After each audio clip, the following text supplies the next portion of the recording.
The world was never a good place. It's always been bleak and it's always been miserable and dangerous, but never as much as in these final days. Because everything that you know is ending. Everything is falling apart. And the godlike two-headed basilisks have foretold a prophecy of doom, a promise that the world shall perish. They say that 6 miseries, which are plagues or calamities of biblical proportions, will befall the world before the 7th seal is broken, and then all shall go dark. Hope seems lost. It's just a matter of time. But still, there are those who cling to some sort of hopes. Those who seek answers and who desperately try to find something. Just something that might avert this coming disaster. Stall it, buy some time, or better yet, stop it completely. And also there are those who take these last days as an opportunity to do the things they could never do before. Travel the dying earth, meet new and interesting people and kill them, hunt monsters, rob cursed tombs, and seek treasures. And you fall into this category. Somewhere hidden deep within the ancient forest of Sarkash, on the border of the graveyard realm of Graventosk, lies the ruins of the Palace of the Shadow King. A mysterious and legend-shrouded regent. His once imposing palace is now more a bombed Gothic cathedral city. It's a landscape of rubble and crumbled walls, leaning towers and fallen arches. And here the unfortunate seek shelter and look for what little remains. And you all came to this place to look for treasure, to seek riches and wealth. But unfortunately, you were apprehended and caught by those still loyal to this Shadow King. And you were cast down the dungeon cells of the inner wing of his palace, the only part that still stands. And who knows how many days you've been sat here chained to the walls. But this is where you are. And if we look around this dungeon cell and we see these 3 individuals chained to the walls, who are they? What do we see? First we see Cuts. He's an older man, marked by a hard life, wrinkled and unshaven face with a nose swollen red from years of drinking himself into a stupor. He used to be a bookbinder in the Western Kingdom, one of the best in Schleswig. He even got to do work for the court of King Fatmu. But then the darkness fell, the world changed, and the king's men took all that he had. His family lost literally everything. And then the plague struck. Cuts was the only one who survived, driven insane by grief, finding ways to ply his trade on the streets, forging prophecies of Verhu and selling them for pittances that he then spent on drink. That was his everyday. He then found himself in a hovel in Bergen Crypt, where he too was finally struck by the plague, a fitting end that he eagerly awaited. That's when something happened. He found something, an object, different, alien, perhaps from the outside of this world that's closing in on itself. He touched it, and it touched him, and it cured him of the plague. As he awoke from the dreams of shimmering fields, he knew what he had to do. He had to find an object of great significance, valuable and holy, that was hidden in these ruins of the Palace of the Shadow King. He was meant to find it. It would change everything. With this conviction and a precious scroll that he traded most of his money for, but still with a weak body, he set out to find someone to help him. And that's when he met Margaret, someone he was sure could keep him safe in the dangerous search for the object. Now Margaret is sat right next to him in this dungeon cell. Margaret was born in a brothel in Schleswig. His early life consisted of labour and chores, and then one day his mother was murdered by an unhappy customer. So Margaret murdered them with his bare hands and teeth. Now, this did cause him to be on the run for some time, as there was once law, but the law became lax, and he was taken in by the military instead of the kingdom. As the years went on and the dark times came and the forces of the king slowly descended to madness and pillaging, Margaret decided he was tired of taking orders and simply deserted, keen to just make any coin he could and not die for some mad king. In these years, Margaret did what he had to do to survive. He wears an old helmet with a crude skull face hammered into it, which he thinks causes fear in others. He's clumsy, dull-witted, but he knows how to use his teeth. Jagged teeth as a weapon. His hands are covered in sores, and his body is lean and muscled, but he's not actually that large. Medium-sized compared to most. He's completely shaven, and his face is gaunt and hollow, but again, not many people see his face anymore, for it is often covered by that dark mask. Normally, he carries on him some equipment, some sacks, a bow, and he's always with a skull. The skull of his dead mother, which he carries with him at all times. He met this old man some time ago. Didn't think much of him, but he offered him coin to travel with him and help him find great treasures. Great treasures are worth coin, and Margaret would like that coin. And so for now he will accompany this man, even in this dungeon cell where Margaret is not very happy being chained to a wall. And then there's a third person here who didn't seem to join these two. Yes, there is Thurg. Thurg is a thin, slippery thing with big round eyes and long, slim ears. He seems to be covered in a thin, spotted and greasy fur with remains of bugs stuck in it. He wears not much except tattered rags, the bags across his shoulder, and the tied-up bear trap that he likes to carry with him. Dried flowers usually dot his belt and his equipment that have now been taken from him as he sits here in this dungeon. When he moves, it sounds a little bit like rustling leaves. He has a resting maniac face, with eyes looking beyond and inwards at the same time, never really focusing on anyone. As a child, his mother was hanged from a tree outside of Galgenbeck, and he fell from this corpse. Being born just like that. As a growing youngling, he instinctively fed on insects, a habit that he still has to this day.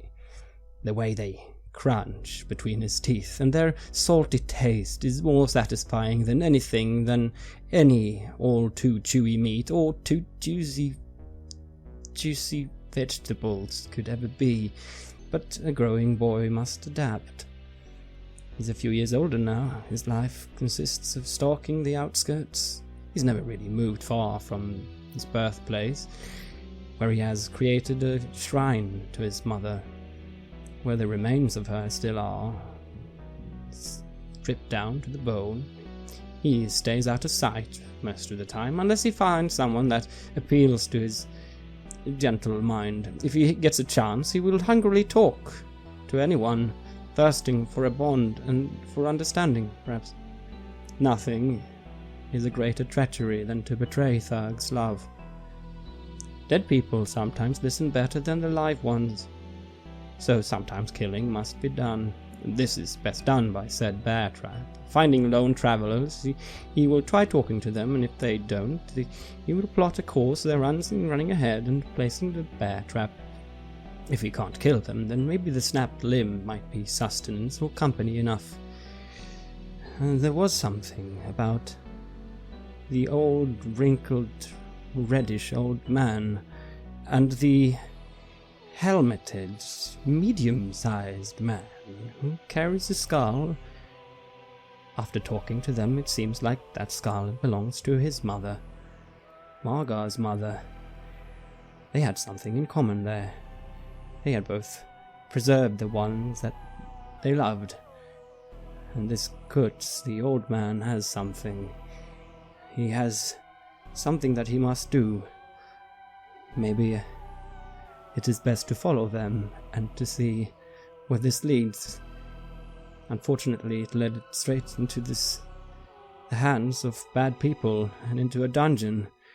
And now, Ferg is very nervous about being here in this strange company of people and not being able to go anywhere.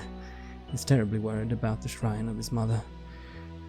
But he has people to talk to, and that's nice. Talking is very nice. What have you talked about during this predicament?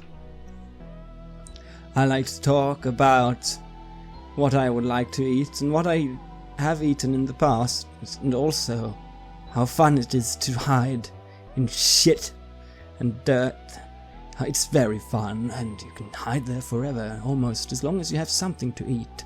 And then you can watch people from your shit pile as they go by, and maybe you can go out from the shit pile and talk to them. How have Cuts and Margaret responded to this odd character?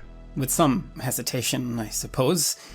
This person seems, well, a little off kilter, perhaps, but then again, aren't we all these days? I mean, everything is coming to an end now, so why not just embrace it and hiding in shit? Why not?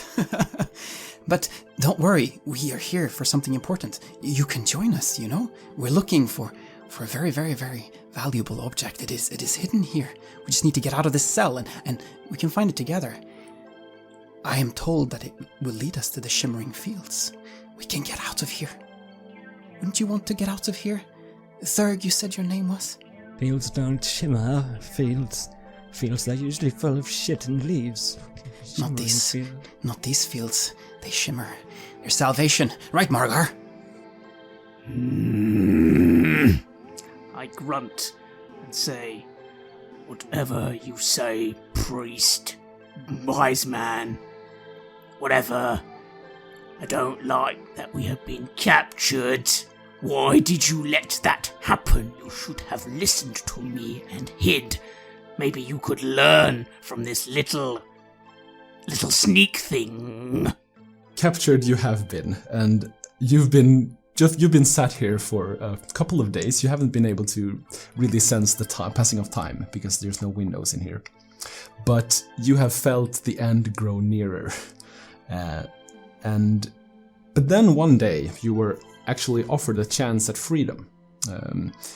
The guards came for you and told you that the Shadow King will graciously allow you to face the apocalypse as free men if you find a person of value to him. If you leave this place and you bring that person back. A couple of weeks ago, his son and only heir, Aldan, left this inner wing to slum the ruins, to mingle with the rabble and toy with his subject, as he usually does, but this time he has not returned. And now the king's spies, they report that he might have been taken, or he might have disappeared into an infamous dungeon that the local scavengers fear. A cellar complex known simply as the Accursed Den. And they say no one has ever left that place. It lies 2 days from the inner wing on the edge of the ruins, just outside the tree line of the wood Sarkash. Do you take him up on this offer, or do you choose to remain in the cell? Of course we have to take any chance that we can to get out of here, otherwise we cannot find the object, otherwise we cannot find the fields. Come, I tell you, and I stand up and I speak in the way that I am known to speak. I am known to have a certain presence, a certain gravitas that comes up once in a while. Follow me, and let us find this child, and then we will go and we will find the object. Yes? Will you follow me on this? "Will you give us back our things?" I say to the guard. Of course, they will be handed to you. Now, before you leave, our seer will want to meet you. Oh, we'd be happy to meet with your seer. This way. And you are released from your shackles, and you are actually blindfolded. They put sacks on your heads and lead you along winding corridors and staircases, and eventually you stop, and the sacks are removed, and in front of you, and you see that you are now in a pretty big and dark room, and on a pile of pillows actually sits a very old woman. Thug will have made an enormous fuss about having something dragged over his head, and kicking and shouting all the way there about how unpleasant it is to not see anything, and but once it was off, he fell quiet and listened to the seer, and agreed to help and go along with his cuts as long as he could have his food bag back. Margaret will simply quietly take this all in, fuming with anger at the situation. He will mark to cuts. I hate serving kings. But we'll go along with everything for now. I remain quiet as we're being guided to the masked seer, but then all of a sudden you hear a giggle, and then it disappears. So before you leave, you are visited, or you visit this old crone, the king's seer, and she reads your palms, and she casts the bones to spell the future and to scry what might be ahead of you. And after she has done this, she stinks of piss and sweat. And she looks into your eyes. She is blind, but apparently she sees something. And she looks at you and she says, "There are cracks in the walls. Cracks and holes in that place. And gases leak into the chambers from these cracks. Fumes that will blind your mind. You will go mad if you breathe it." I nod. Yes, no breathing. Do not breathe it. And after this short visit and this short scrying, you are led outside. You're once again blindfolded, and you are led outside and are given your things back that you had when you were caught. So everything that is now on your character sheet, you still have. And they have been slightly damaged and bruised. Apparently they have tested them, they have used it, so they're not in pristine condition anymore. But here you are, and now you stand outside in the ruins and are given the direction of which way you should go and a short description of this place where you are to look for the lost son. And to keep things short, you have now you travel for 2 days, and you trek this debris cluttered landscape. It's basically like moving across a post-apocalyptic castle, basically. So you walk through the halls and the parlors and through gardens, muddy and with dead trees. And the weather has been grey and cold. There are heavy clouds, the occasional raindrop, but nothing major. You haven't seen many others during your travels. Maybe some shadow or silhouette on the horizon, but they've always disappeared around the corner when you approach. And you have heard the howls of wolves and seen plenty of rats and other pests. But so, on the second afternoon, you arrive at what must be the accursed den. The building matches the description precisely. And you sit perched atop a mound of rubble. And you look down upon this building, which kind of resembles a small chapel or a church in a way. Its most prominent feature is a dome on its roof that has collapsed into itself. So now it looks more like a rib cage of some giant dead animal out of metal beams and glass, broken glass. And around the building, on the exterior of it, are lots of pillars, decorative pillars, and in between each pillar a relief of stern faces. Except for one spot where there instead is a doorway, an opening, like a mouth into this place. We're here. It looks to have been some kind of holy place in the past. But remember what she said. We must not breathe the gases, yes? And you see how Thag is idly picking at the wet, stinking bag that is slung across his shoulder. That must be what contains his rations, and as a grub or a larva is creeping out of it, he idly picks at it and puts it in his mouth and says, This was maybe before a cursed place, now it's cursed? Yeah, I suppose so. Well, this is where the child is. That's what they say, right? So... By child, you mean corpse. The boy will be dead, or man, dead by now. Then we will bring back a corpse. We will do what we have been asked. We must get past this. We have more important things to do, after all. Come now. I kneel on the ground for a moment, and you see me take from my belt, that I wear tight around myself, a skull. A worn, cracked skull. I whisper to the skull. Mother, what can you see? What dangers await? And I wait intently for the skull to respond to me. You believe that you hear the skull say something like, the danger might be closer than you think. Keep a keen eye on these two. They are not to be trusted. I mutter, yes, mother, yes, especially the Weasley one. Thank you, mother, thank you. And I mutter to myself, putting the skull back. We must be cautious, old man. Danger is everywhere. And you two did not, of course, hear anything about what the skull said, but he has been doing this for a while. I just nod. I believe that skulls can talk, and that there are things in this world. There are many things that we do not understand. And that is fine, as long as it helps us to find what we're looking for. Okay, come now, let us move inside, I say, and I hand over my bag of things to Thurg. It's a bit heavy. Can you carry this? Yes. Can I talk to the skull too? I want to talk to the skull too. I want to talk to the mother.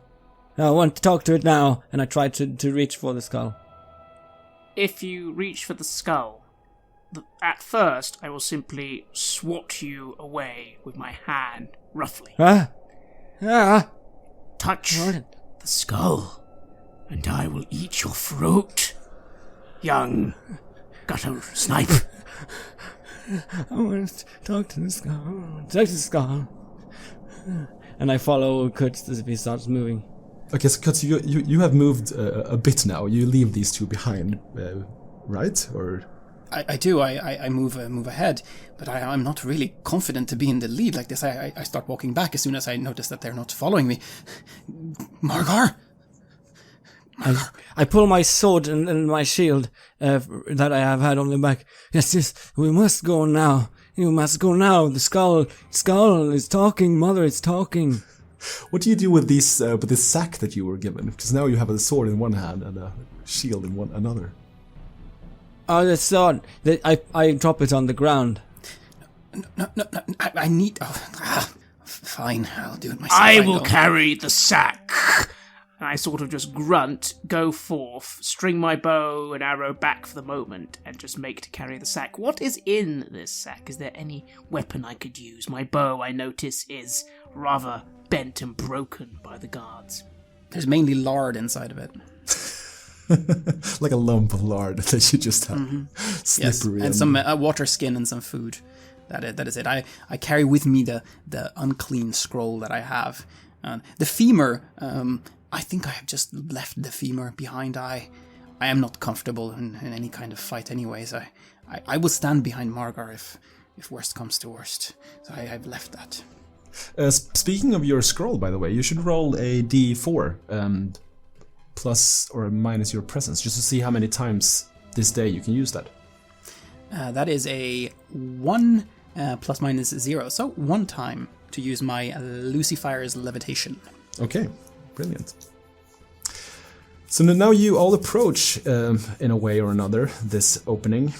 Who takes the lead? Look at Margar and just kind of nod like, I grunt and look at Ferg. Yeah, I will go first. You have the shield.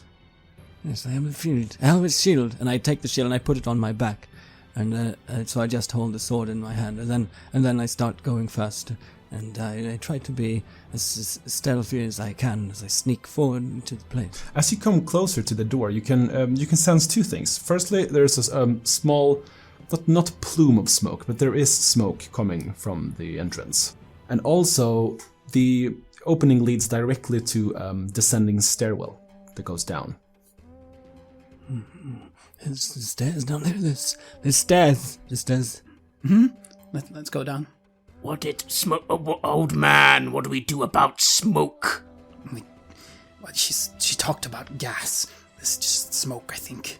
But be careful. Try not to breathe in anything if you can avoid it. We must go inside, though. You will go mad if you breathe the smoke. You will go mad. And I look around. Are there any insects about? You can see a small, it's called caterpillar that moves on the wall. And I snatch it with my free hand, and I put it in my mouth. It's very crunchy and delicious and full of juice. The best. Yeah. This place is a good place. This is a good place. And I hunker down so the smoke sort of goes above me, and I move forward in this sort of uncomfortable, strange position, being lanky and thin as I am. As you enter here, you can see that there's light coming from the bottom of the stairs. So, despite you not having any lantern or torch or anything, you will still be able to see down there. It's a narrow stair, quite steep as well. The steps have been worn down by many feet and the passage of time, and the stairwell is basically a tunnel carved out of the rock, so it's not been built in a way. And you can see it's maybe 2 stories down. If it becomes darker, do I feel the need to light my torch? It seems as if the light is coming from the bottom of the stairs, so you'd be able to traverse this without the need for that. Very well, then I just follow behind my squirry little friend Ferg, keeping an eye out. And I go last. Yeah, so Thurg in the lead here, you make your way down into this dungeon, and the smell it's a stale sort of air in here.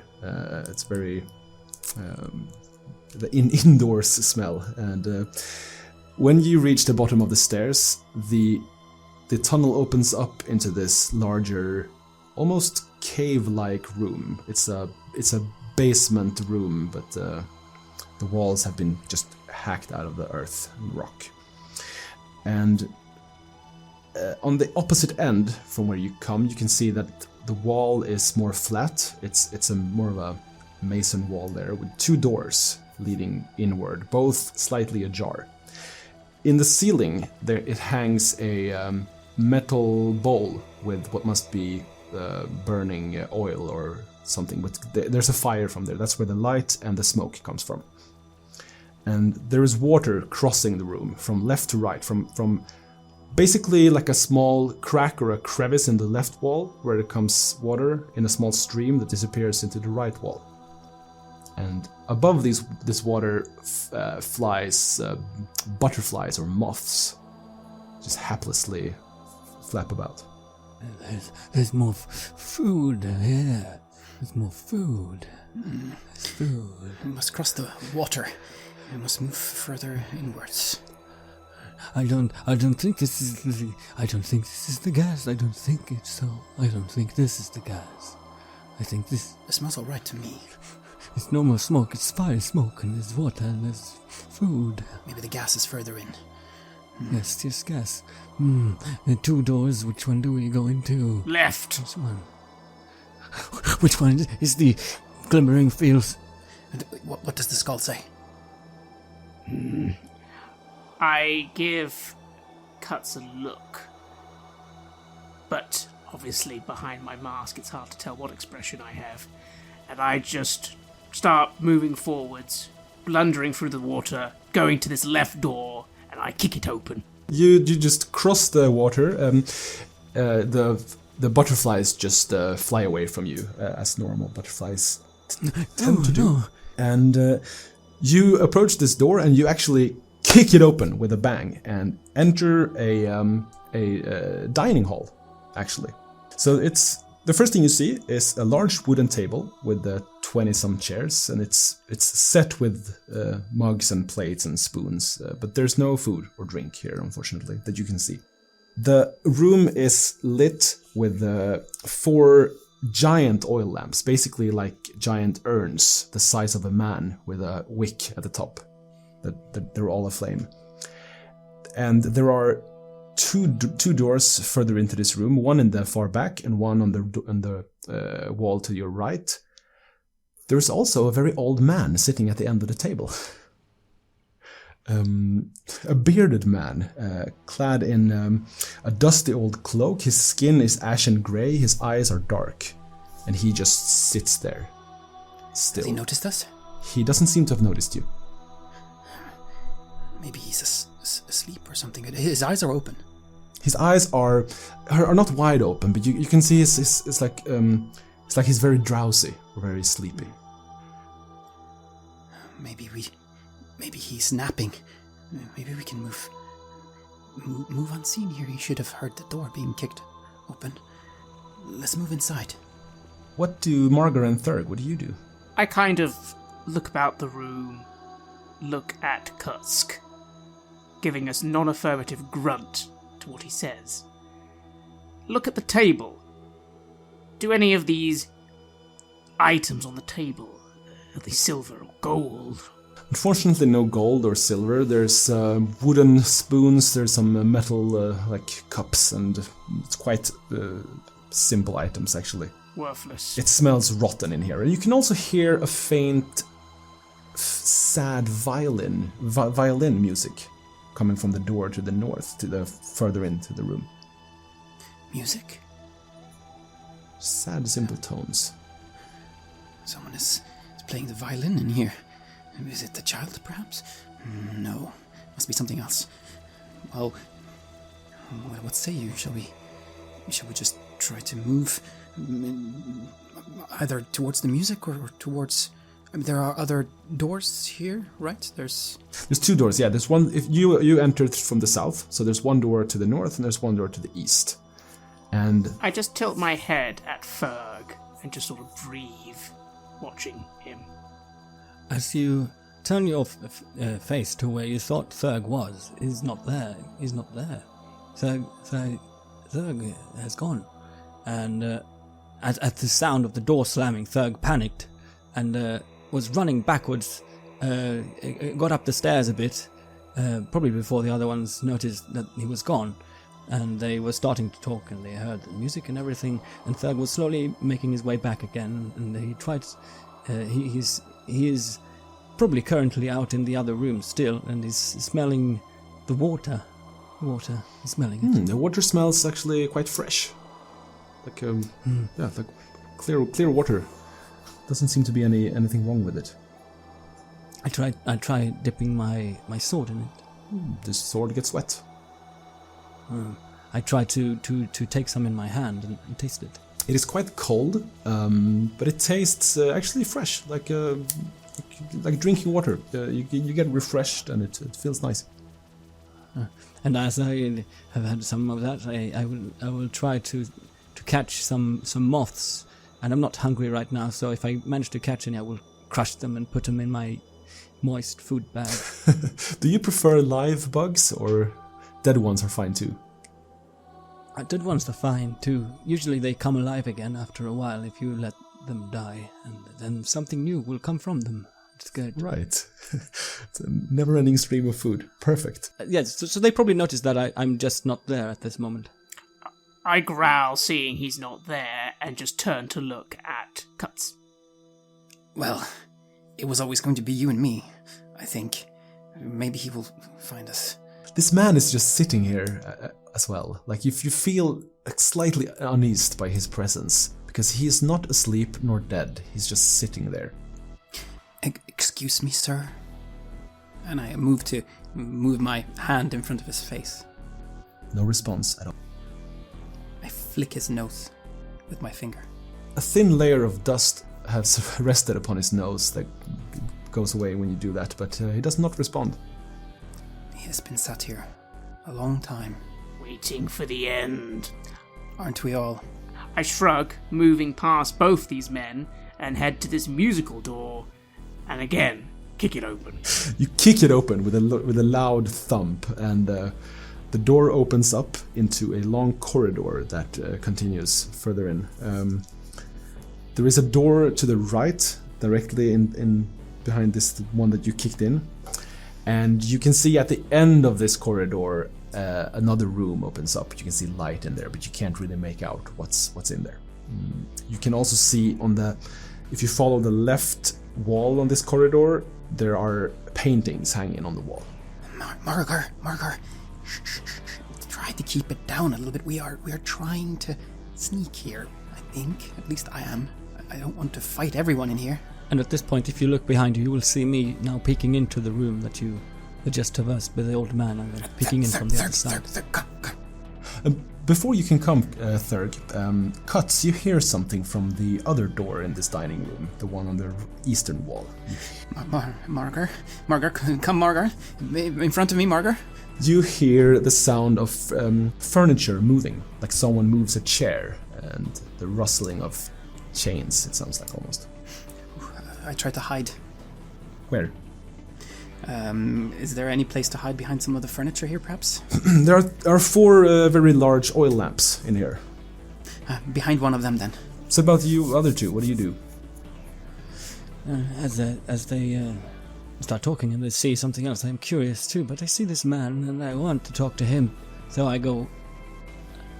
slither up to him. I sort of sneak up to him. I say, hello. I want to talk to you. Hello. He doesn't seem to respond, but what do you do, Margaret? I frown beneath my mask. I will close the door I just kicked open and sort of move in front of everyone, get my bow ready, and just eye this door where the sound is coming from. There's more sound coming from this door because it is opening all of a sudden. And you can see the door opens into what must be a guard room or something. And a person, which could very well be a guard, opens the door. It is a gaunt man wearing only a pair of pants and a leather hood. He has a tattooed stomach. And he is holding a sword in one hand and the door handle in another. And he's opening the door. You can see that there are more people inside this guard room. There are 2 more people that you can see. One a woman that is holding a crossbow, aiming at your faces, basically. And another man wearing a metal helmet and a dagger. And they're opening this door, this gaunt, tattooed fellow.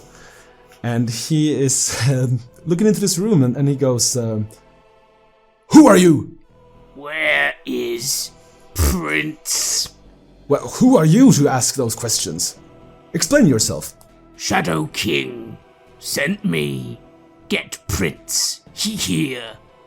They look at each other and they look at you and the Shadow King sent you?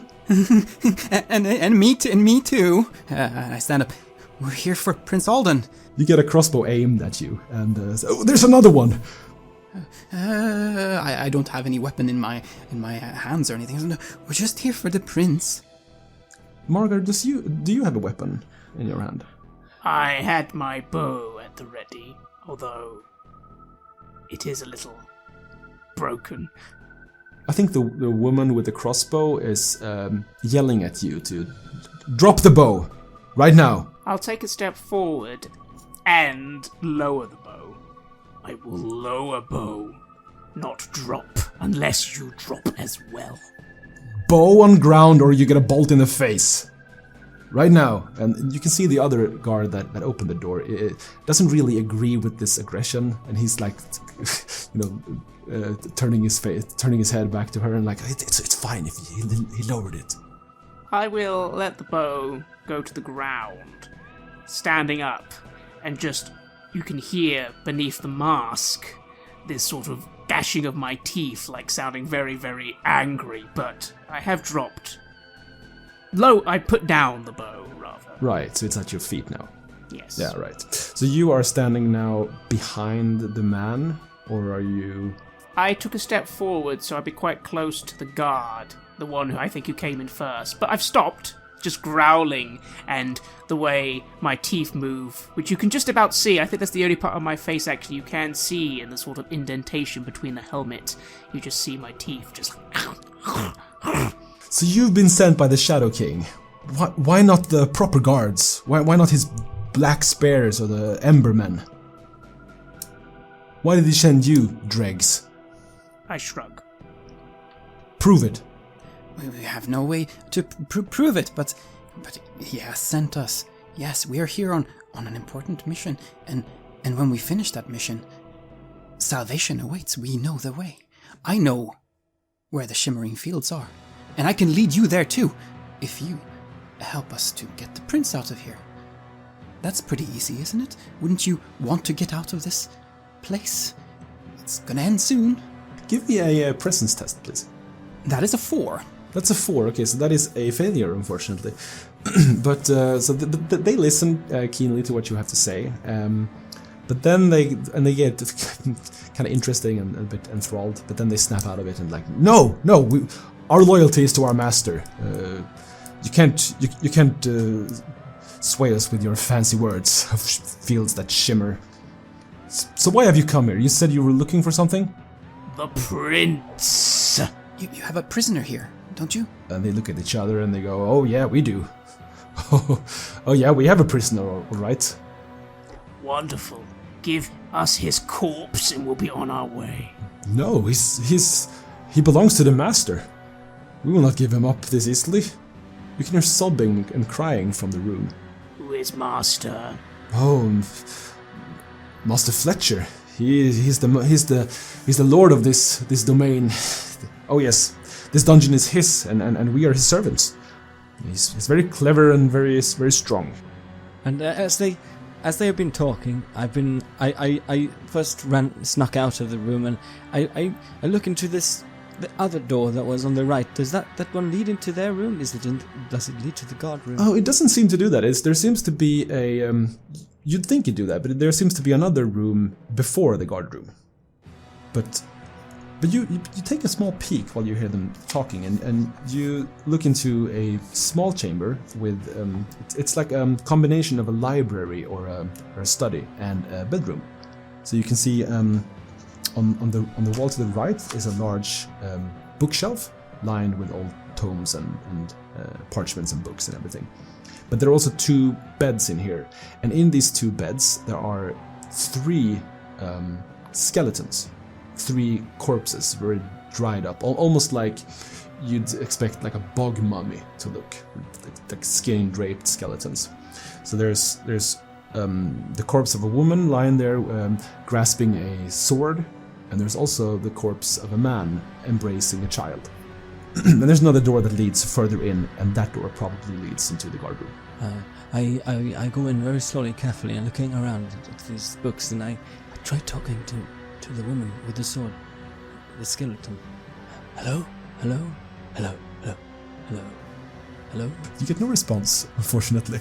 You also see that there's a bedside table here with a small vase with flowers, dead flowers.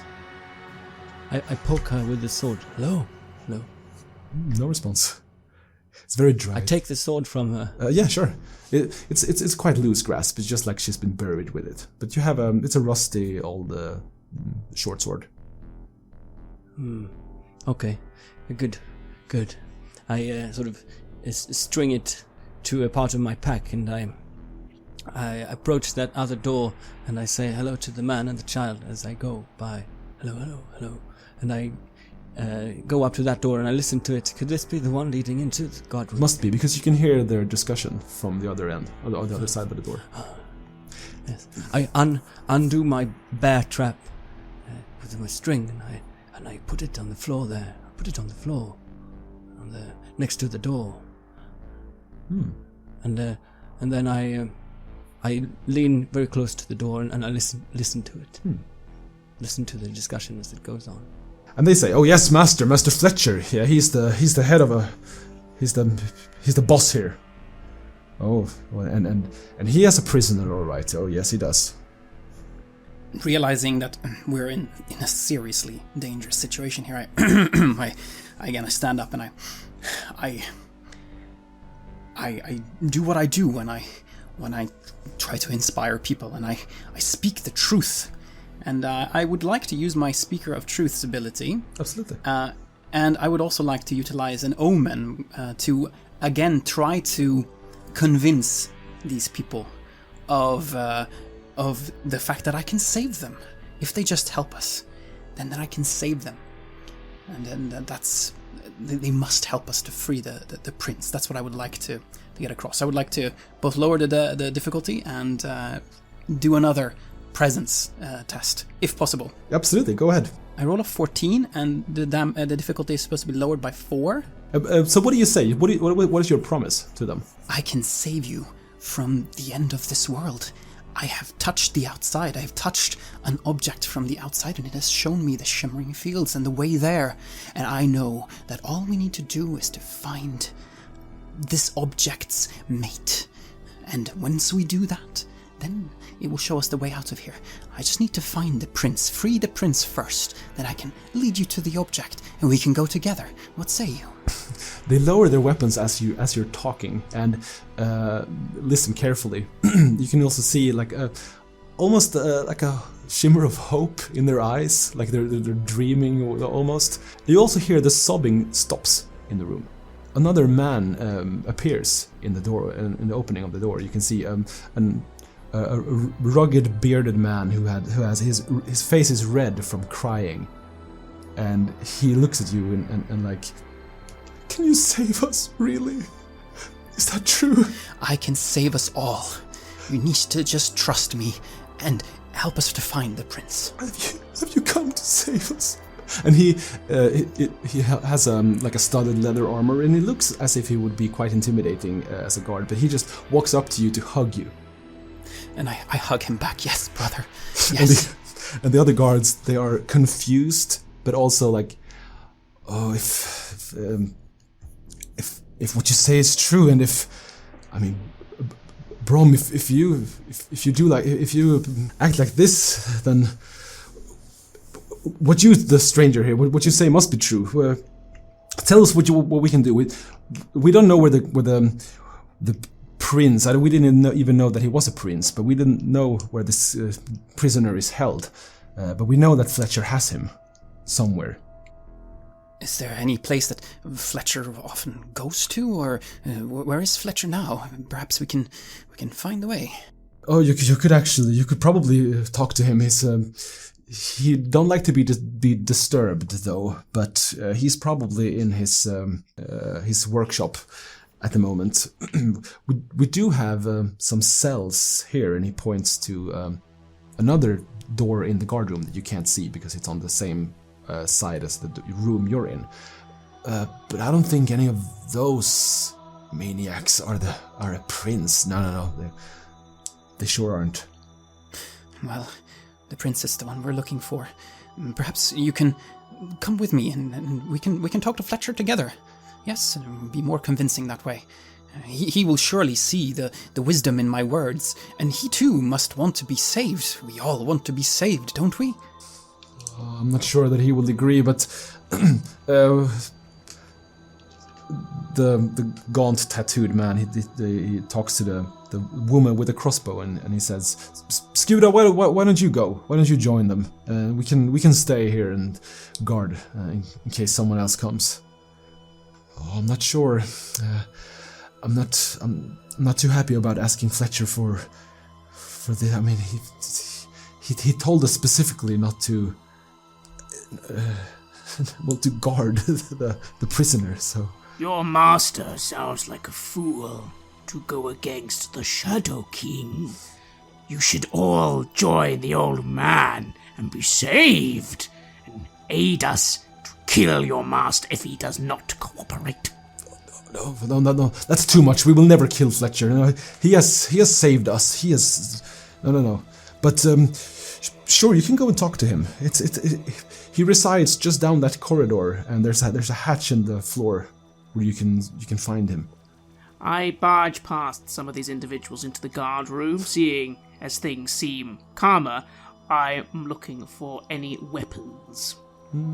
Right, you barge into the guard room, and you can see there's a crossbow hanging on a wall here, next to a fireplace. I eye the crossbow. frowning a little. And I look at one of the men. A trade. I will give you 30 silver and this bow for your sword. I want a sword. I lost mine some time ago. My sword? No, that's my precious weapon that I've had all this time that I've served here. What about that crossbow over there? Points at a crossbow that hangs on the wall. No one's using that. Or I mean, Brom was using it, and he nods at the man who was crying, who went up to hug Cuts, but he doesn't seem to want to use it anymore. I spit on the ground. Fine. You can tell, Cut, having hung out with me for some time now, that I am this close to just murdering all these people, but I seem to be being kept in check by your words, and I come by you and I just say to Cuts, Make them use your words. I want a blade. This bow is shit. Well, I don't believe that it will serve you that well here. We are here as guests, and we have to just negotiate here for the prince. I think you can see the wisdom in that. There's two of us. You see? Margaret, as you look over the shoulder of Kuts, as you look back into the room, you see me standing there, Thurg standing there, with a baby skeleton in his hands. Have you opened the door into the guard room now? No, I have dismounted the trap again when I heard that they came to an agreement, and then I put the trap back on my pack, and I tried to carry my sword and the baby skeleton at the same time, the other way around, back into the room with the old man, and I am now, as you look over the shoulder of Kuts, Margaret, you see me standing there with a baby skeleton trying to give it to the old man, and say, "Come, Alden, you must come with us. You must come with us, Alden." And I say this to the old man. Ferg, that is not Alden. That is a dying, mad old man. How do you know it's not him? How do you know? How do you know how he looks? Do you know how he when looks? When you took this child, you noticed that the other skeleton that was embracing it was also like planting a dagger into the child's stomach. So you had to like dismount the dagger or remove it from it. Can I bring the dagger? Yeah, absolutely. You can take the dagger. Bring all these things. The child skeleton also has a small hole in its torso. Do you see what they did to him? See, Margaret, they did, Margaret. They cut the baby, now we must take him back. The guard seems slightly distressed that you carried this child corpse away from the room, and so the man with the helmet and the dagger and a nosebleed actually, he says, "Don't touch those skeletons, let them be. They rest in there." Are you mad? They must rest. They are tired. I put them down on the floor and I say, "Here, Margaret, you have sword. Here's a sword and a dagger. Here for you, a sword and dagger." Yes, here for me. I see him with these new weapons and happily take the sword. Yeah, it's a bit rusty and crappy, but still. We must go now. We must go to find the real prince. Yes, stay with us and use your sneaking to our benefit, not our disadvantage. Yes, I will stay with you now. Carry back the child. Don't leave it there on the ground. You heretic. I must give back the child. Don't disturb the dead. I pick up the child. Look. Yeah, it's almost, it's very dry and it's almost like breaking when you lift it now. So it's like you have almost 2 pieces of it now. Yes, it's good. And I stand there. Yes, I hold one piece in each hand as it broke, and I say, "It's broken. You can fix it." And I go over to the guard who is trying to tell me, "You can fix it. Then you can put it back. They have stabbed it in the chest." You can stop the apocalypse. You have listened to an episode of Red Moon Roleplaying, where we played the adventure Rotblack Sludge for MÖRK BORG. Our game master was Johan Nohr, who is one of the 2 creators behind the game. MÖRK BORG is created by Ockult Örtmästare Games and Stockholm Kartell, and is published by Free League Publishing. The music was created by Noel and is from the album HDK40 MÖRK BORG, and was used with permission from their label Heimat der Katastrophe. We would like to give massive thanks to our champions of the Red Moon, Martin Heuschober, Nastasia Raulerson, Simon Cooper, and David for their generous support. And we would of course also like to thank all of our other patrons. Without your support, this show would not be possible. If you want to support our work, please check us out on Patreon. You can get access to bonus campaigns for Cult Divinity Lost and Coriolis there, as well as get early and raw access to all of our recordings. You can also hear your name read on the show as a champion of the Red Moon, as well as play Cult with us. Most importantly, that support is what keeps the show going, so do check us out there. Thank you for listening, and see you soon again.